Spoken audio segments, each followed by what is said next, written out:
A lot of you guys probably know I've been following this person named Queen Ramana Didulo. She calls herself a queen. She calls herself the Queen of Canada, actually. She's not.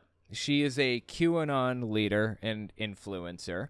Runs a Telegram channel that's pretty big. I mean, very big. 70,000 subbies on Telegram, which is nothing to sneeze at for a platform as small as Telegram. She's got a disproportionate number of followers on there.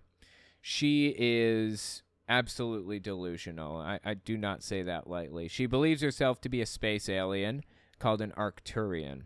She thinks that she's capable of cloaking. My read on the situation is she believes that the world is run by lizard people, and I think that she believes herself to be one of those lizard people, except she's a good guy. She's like a good lizard person. It's a treasure trove on her Telegram, though. She's got all kinds of crazy videos and stuff on there. I found this video the other day of the time she tried to get Fox News to interview her, okay? So she's got her little, I don't know, security staff, posse, whatever you want to call it. She's got them here with her, following her around, and she goes to this event where Fox News is filming or interviewing or whatever. Check this out. This is from February 2022.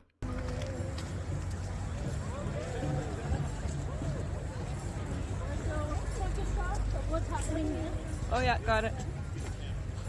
Yeah, make note, these windows being purple here, she uses this screenshot as propaganda to prove that Canada wants her to be their queen, or they were secret people behind the windows giving signals that they support her or whatever else, because her flag, the flag that she has here, is also purple. So purple windows, purple flag, it's a sign from Canada or God or whoever. Very quiet.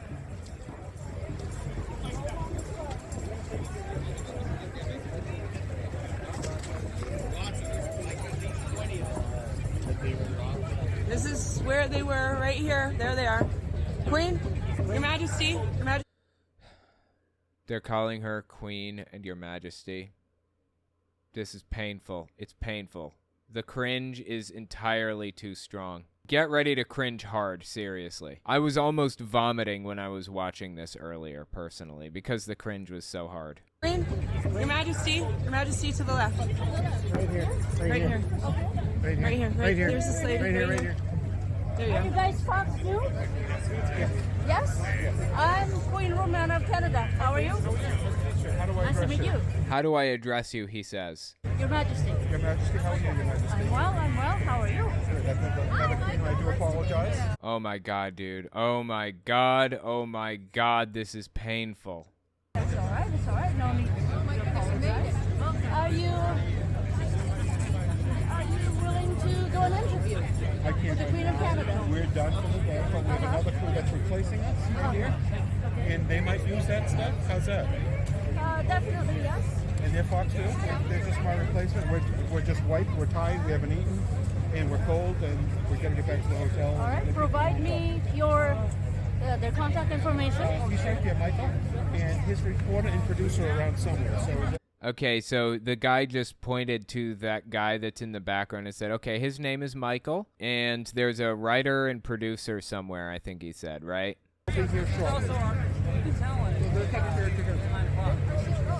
I'm sorry to interrupt. Michael, I'm Queen Romana of Canada. How are you? Please. Nice to meet you. How did you know my name? Okay, so she says, Michael, I'm Queen Ramana, and he says, pleased to meet you. How did you know my name? And she says, Of course. I have my details. of course I have my details. The guy just told her his name. The guy behind him. She's pretending to have some insider information. She has her secret messages from the space aliens or something. I don't even know. This is insane. It's so deeply cringy. Yes? So, Michael, I came here specifically looking for you and your team. Why? Because I would like the entire country and the whole world to know. So she wants to do an interview with the team because she wants the whole country and the world to know. That means that Canada now has a new queen. That I am your queen. Or that you have a new queen. Are you ready to do an interview? Okay, No worries. So he's basically saying, no, I can't. I'm sorry. I'm just a camera guy. I don't do any of the interviews. No. I'm just Good idea to your wait. producer. Producer is back in the hotel. Do you have business card? I do not have Mrs. Carter. He's not a reporter. He's just setting up. The reporter's going to be here a little bit later. All right. Well, Let him that's set fine. up, and then we can get somebody to talk to you. Business card, if you guys have any. Don't tell me Fox News doesn't get a business card. Do you have a business card? Okay. She's been asking everybody for contact information, business card, whatever they can give her. And conveniently, not one of them carries a business card on them. Not one. I have some somewhere, but they're in my messy office. Oh, you missed the office. Where's your office?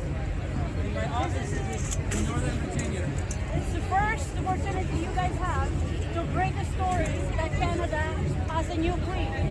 The first opportunity you guys have to break a story about Canada getting a new queen or something. And you don't seem to be interested, yeah? And you don't seem to be interested. Ah, yes, exactly. So I'll make sure that your Commander-in-Chief of the United States Army is aware of that, yes? And I'll make sure the Commander-in-Chief of the United States Army is aware of that. Oh my God, it's so... I told you guys that you're going to vomit from Cringe. Is anybody over there vomiting right now? Yikes on Bikes is right. Okay, so these are my staffs. You guys, if you want to do an interview, you contact these guys, okay? Okay. All right, thank you. And Michael from Fox News, and your name is? My name is Jesse. Jesse. And what is your role here? What is your role here? You're a support staff. And do you have a contact information? I don't have a card. Thank you so much for that. You guys can see anybody. Come back a little bit later. No, I don't have time. Because I'm going to go around So she's just trying to get everyone's information, basically. what have you? Newscaster. Wow. Wow. Yikes on Bikes. I couldn't have said it better myself. Boy, is that cringy. So yeah, that's Romana Didulo. I just wanted to show you guys that clip because, oh my God, is that rough to watch. When I first saw it earlier, I swear to God, I almost vomited. I was sitting there with my head in my hands and just so embarrassed for her because she is so terrible. So bad. Oh my God. Yeah, she should see a mental health counselor. I agree with you 100%. Here's another little interesting fact about Romana Didulo. She claims to be indigenous to Canada. She's not. She was born in the Philippines, actually, which, you know, is kind of foundational to her belief system. If she wasn't indigenous to Canada, then the whole thing would crumble to pieces. She reminds me of that guy who called himself Emperor of the United States. Who, Trump? That was painful. Holy shit. Yeah, I agree. It was. She has a direct line to Trump. She claims to have a direct line to Trump, yes. And she claims that she was appointed by the same people that Donald Trump was appointed by or whatever. White hat military, she calls them. And allied forces. Super soldiers who've been infused with DNA X, and you know. She's a nutter butter. She's got deep problems. But I'll be damned if it's not entertaining to watch some of this stuff. Cringy, but entertaining. Hi, Owen. My name is Bill. I live in Colorado. So I was listening on your YouTube to your nice little presentation about the homeschool curriculum for flat earthers. Oh, yeah. Let me catch you guys up on this before we listen to the voicemail. Just give a little bit of background on this. I ordered a flat earth homeschool curriculum. This is it. This is the Flat Earth homeschool curriculum. It's not really a curriculum so much as just kind of nonsense that these people were pushing. These were full-page posters that they sent me. Seriously. They sent me these as bonus posters. And they sent me this as a bonus poster, apparently, 2 of them. And these are supposed to be flashcards, apparently. It's just complete nonsense. But at the end, they had... I assume these are posters, too. I don't know. At the end, they had, like, this list of questions, hard-hitting questions that prove the Earth is flat and geocentric model is correct and whatever else. Anyway, I covered some of these a while back on my main channel on a live stream. If you want to find it, just go to my channel and search like Flat Earth Curriculum or whatever. It'll pull right up. But I debunked a lot of this right off the cuff. I didn't know a whole lot about it. It just, using basic logic and poking holes in the claims they make, using simple skepticism, I went through a lot of this. But this caller has some information they want to add about this. So let's listen and see what the caller has to say. And I think you're doing a great job. I just wanted to clarify one point you're making about the dark side of the moon. You said that the moon is phase locked on the Earth. I don't know. I'm not familiar with that term, but you're correct in that the same side of the moon always faces Earth. But what that means is, as it revolves around Earth, then, and it is between us and the sun, we are looking at the dark side of the moon. It's the same side as is always pointing at us, but if it's exactly between us and the sun, we are looking at midnight on the moon, and full-on noon on the moon is facing the sun, which we can't see because we never see that side of the moon. So it's the far side of the moon from us, not the dark side. Yeah, I appreciate that correction. That's a good point. The far side of the moon, not the dark side. That's the side that we'll never see. They were talking about, the moon in their weird little flat earth homeschool curriculum here. I'm not sure where it was exactly. I'm not sure which question that was in reference to now, but I do remember talking about that exact thing. Anyway, yeah, thanks for the added information there. That far side experiences just as much sunlight as the near side does. Okay, keep doing your great work. Thanks. Yeah, I appreciate that. Once again, interesting point, though. This guy actually came in with even more information. Check out the next voicemail. Hey, Owen, Bill from Colorado here again. One more point on your commenting about the Flat Earth homeschool curriculum. You're talking about the seasons, and when you're correctly stating that the part of I'm talking about now why we have seasons on Earth. You mentioned that the part of Earth that is farther away, since we're tilted on our axis, that is with respect to the plane in which we orbit the sun, the farther part of the Earth experiences winter and the nearer part experiences summer. That is true, but that's not why. If you think about it, 93 million miles, in our winter time in the northern hemisphere, we're not significantly farther away from the sun than the southern hemisphere is when the southern hemisphere is pointed toward the sun. The reason why we experience the seasons is the angle of the sunlight hitting our portion of the Earth. So when it's a more glancing blow of sunlight, and then also the part of the Earth that is tilted away from the sun also experiences longer nights. And outer space is 3 degrees above absolute zero, whereas when you're pointing at the sun warms the planet. So the more hours the portion of, say, the southern hemisphere or the northern hemisphere spends in the sunlight, the warmer it is, and the fewer hours it spends in the sunlight, the colder it is. Thanks for listening. Pretty interesting stuff. I generally focus on my channel. I focus in on the psychology of things and fallacies and propaganda methods and things. And I feel like I know a lot about those things, but I don't know as much about scientific stuff. I mean, I know a good bit about it, but I'm no expert by any stretch of the imagination. And a lot of the stuff I say on here is off the cuff. I try not to say anything that I don't know for sure, or if I don't know something for sure, then I'll at least tell you that I don't know that thing for sure. But every now and then, little facts slip by that aren't exactly correct, so just be aware that I'm a commentator. I'm not a news source. If you want a news source, I would suggest Reuters, AP News, or BBC America. They're fantastic. So anyway, thank you so much for the voicemails. Appreciate it. Yeah, this is Matthew. State is the whole country. I'm a long-haul truck driver.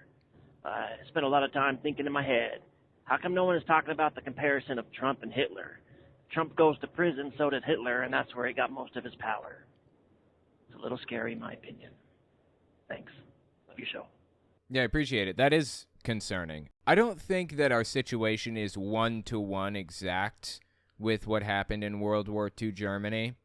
So I don't worry too much about, like, Trump going to jail and then gaining power and stuff. For one thing, Hitler was significantly younger than Donald Trump is right now. Donald Trump doesn't have any more than, like, 10 good years in him left, in my opinion. In 10 years, the guy is already fallen apart. And if you see him without makeup, you can very clearly tell. He's a train wreck. He's not healthy at all. I really don't believe he has more than 10 good years left. Before, his time is up, basically. How old was Hitler? In his 40s? He was born in 1889. So I was born in 1989. Oh, he was born on 4/20. Yeah, I knew that. I forgot about that. So say 1938. That's when things really were getting pretty bad. 1938 minus 1889. So he was basically 50 years old, Hitler was, when a lot of the bad stuff started getting really, really bad. Donald Trump is 80. He's 80. So I think that if Trump had the years ahead of him, he would absolutely go all the way if he could. I really don't think he's got the years ahead of him, and I think he knows that. So I don't really worry too much about him going to jail and gaining more power. Aside from that, there are direct one-to-one correlations between then and now, and that is deeply concerning, deeply scary stuff. We can watch a fascist uprising right in front of our eyes right now, basically, and that is so incredibly disturbing to me. Like, I've been reading a lot of books about World War II and specifically denazification, how we deprogram a massive number of people like that. I don't think it's feasible in America. It may become necessary at some point. I don't know. I mean, if Republicans keep going this direction, we may have to do exactly what we did in World War II Germany. We may not have a choice. I don't know. But either way, I've been reading a lot of books about it lately, and it's a really interesting read. Like I said, there are a lot of comparable things, but it's not direct one-to-one comparison anyway. But yeah, thank you for the voicemail. I appreciate it. Hey, this is Paul. I'm in Iowa. I've been getting letters periodically from witnesses, and the most Jehovah's Witnesses. recent one was saran wrapped. Any theory that you have why they would do that, or did my panic brain just bring me to it's laced with some sort of poison off cuff? Hopefully I see you actually address this or whatnot, but watch you later. Bye. Well, my first assumption wouldn't be, it was laced with something, but seeing a letter appear when it's wrapped in saran wrap or something, that would probably raise some red flags for me. There isn't anything that I can think of, any reason why Jehovah's Witnesses would do something like that. That is a very strange thing for them to do. I would be safe rather than be sorry and just throw it out and not touch it. I live in New York City, and some woman tried to force me to take a peanut butter and jelly sandwich the other day. I was waiting for the subway, and she had a basket with peanut butter and jelly sandwiches, and she shoved it in my face and then ran. I didn't want it. I had already eaten. I wouldn't eat something from somebody I didn't know anyways, or from an official store. But she forced it on me, and my first thought was, is this thing drugged? Is it laced with something? I'm not touching this. So I threw it away. Yeah, generally speaking, I'm pretty wary of what other people have if they're trying to force it on me, and it's in suspicious circumstances. So yeah, I would just toss it personally.